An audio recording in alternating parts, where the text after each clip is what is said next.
নমস্কার বন্ধুরা, রূপার রান্নাঘরে আপনাদের অনেক অনেক স্বাগত। বন্ধুরা, আজকে আমি একটি আমের বরফির রেসিপি নিয়ে চলে এসেছি। আশা করি আপনাদের ভালো লাগবে এবং প্রথম থেকে শেষ পর্যন্ত আমার সাথে থাকবেন। এখানে আমি একটা প্লেটের মধ্যে সমস্ত উপকরণগুলো নিয়ে নিয়েছি। এক বাটি নারকেল কুচোনো, এক বাটি চিনি, এক বাটি দুধ, একটা আমুল দুধের প্যাকেট আর একটা পাকা আম। কুচোনো নারকেলটা একটা গ্রাইন্ডারের জারের মধ্যে দিয়ে খুব সুন্দর করে পেস্ট করে নিলাম। এরপর পরিমাণ মতো চিনি, এক বাটি দুধ দিয়ে আবারও খুব সুন্দর করে পেস্ট করে নিলাম। এই দেখুন বন্ধুরা, সমস্ত উপকরণগুলো গ্রাইন্ডারের জারের মধ্যে দিয়ে খুব সুন্দর একটা মিহি পেস্ট বানিয়ে নিয়েছি। এরপর আমি একটা আম নিয়েছি, আমটা একটা ছুরির সাহায্যে কেটে নেব। বন্ধুরা, আজকে আমার চ্যানেলে যারা নতুন বন্ধু আছেন অবশ্যই চ্যানেলটি লাইক সাবস্ক্রাইব করে পাশে থাকবেন আর বন্ধুদের সাথে শেয়ার করে নেবেন।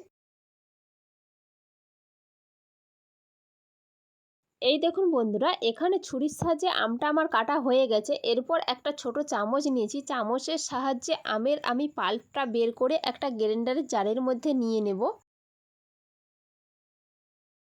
এই সেম প্রসেসে পুরো আমের পাল্পটা চামচের সাহায্যে বের করে গ্রাইন্ডারের জারের মধ্যে নিয়ে নিলাম।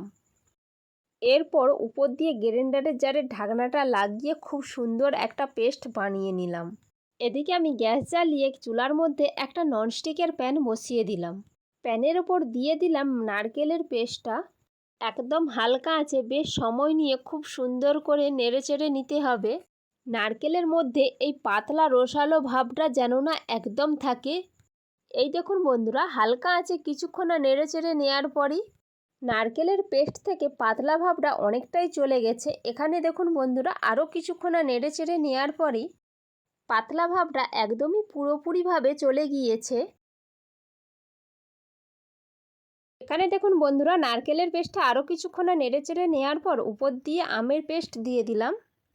আমের পেস্টের ওপর দিয়ে দিলাম 10 টাকা দামি এক প্যাকেট আমুল দুধ। এই আমুল দুধের কারণে বরফির স্বাদটা আরও সুন্দর আসবে। এরপর সমস্ত কিছু খুব সুন্দর করে আবারও নেড়েচেড়ে নেব। এই দেখুন বন্ধুরা, এখানে আমের পেস্টটা দেওয়ার কারণে নারকেলের পেস্টটি আবারও পাতলা হয়ে গিয়েছে। আমি আবারও একদম হালকা আঁচে প্রথম থেকে শেষ পর্যন্ত খুব সুন্দর করে নেড়েচেড়ে নেব। এই দেখুন বন্ধুরা, কিছুক্ষণ নেড়েচেড়ে নেওয়ার পর আমের রসটা খুব সুন্দরভাবে শুকনো হয়ে আসছে। আরও কিছুক্ষণ আমি নেড়েচেড়ে নেব। এই দেখুন বন্ধুরা, আরও কিছুক্ষণ নেড়েচেড়ে নেওয়ার পরে বরফির জন্য মাখাটা আমার এখানে একদম রেডি। এরপর একটা পাত্রের মধ্যে নামিয়ে নেব। এখানে আমি একটা শনপাপড়ির বাক্স নিয়েছি, উপর দিয়ে অল্প একটু তেল দিয়ে তেল ব্রাশ করে দিলাম। এরপর সেট করার জন্য এই বাক্সর মধ্যে মাখাটা আমি নামিয়ে নিলাম। এখানে আমি বাক্সের মধ্যে মাখাটা আমি নিয়ে নিয়েছি। এরপর গরম অবস্থায় খুব সুন্দর করে চার সাইডটা চেপে চেপে সেট করে নেব। বন্ধুরা, আপনারা চাইলেও একটা থালার মধ্যে নামিয়ে মাখাটা সেট করে নিতে পারেন। আমার কাছে এই শনপাপড়ির বাক্সটা ছিল, তাই আমার মনে হয়েছে এই শনপাপড়ি বাক্সর মধ্যে আমি যদি সেট করি খুব সুন্দর হবে। এরপর উপর দিয়ে কিছু কুচনো বাদাম ছড়িয়ে দিলাম আর দিয়ে দিলাম উপর দিয়ে দেখতে সুন্দরের জন্য কেশর। এখানে বাদাম কুচনো আর কেশর দুটোই অপশনাল, আপনারা দিতেও পারেন এবং নাও পারেন।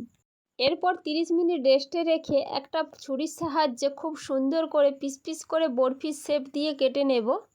আর হ্যাঁ বন্ধুরা, আপনারা এখানে আপনাদের পছন্দসই শেপ দিয়ে দেবেন। আমি এখানে বরফির শেপটা দিয়ে দিলাম। বন্ধুরা, বাজারে প্রায় আম যেতে বসেছে আর বাজারে এই সময় আম সবই মিষ্টি হয়। তাই বলছি, একবার হলো বাজার থেকে আম কিনে এনে এই মিষ্টিটা বাড়িতে বানান। খুবই সুন্দর হয়, যে একবার খাবে সে ভুলতেই পারবে না এই মিষ্টির স্বাদ। আর যেসব বন্ধুরা আমার ডায়েটে আছেন তারা এই মিষ্টিটা বানাতে সময় চিনির জায়গায় আখের গুড় ব্যবহার করতে পারেন। এই দেখুন বন্ধুরা, এখানে আমার বরফির শেপটা দেওয়া হয়ে গেছে। কত সুন্দর লাগছে দেখতে। এই মিষ্টিটা দেখতে এবং খেতে এত সুন্দর হয়, যেই দেখবে তারই মন যাবে খেতে।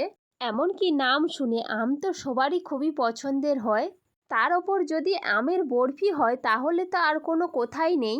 এই দেখুন বন্ধুরা, দেখতে কতটা সুন্দর আর কতটা লোভনীয় হয়েছে। সত্যি বলছি বন্ধুরা, খেতে অসাধারণ হয়েছে। আমের বরফি রেসিপিটি কেমন লেগেছে অবশ্যই কমেন্ট করে জানাবেন। সবাই ভালো থাকবেন, সুস্থ থাকবেন।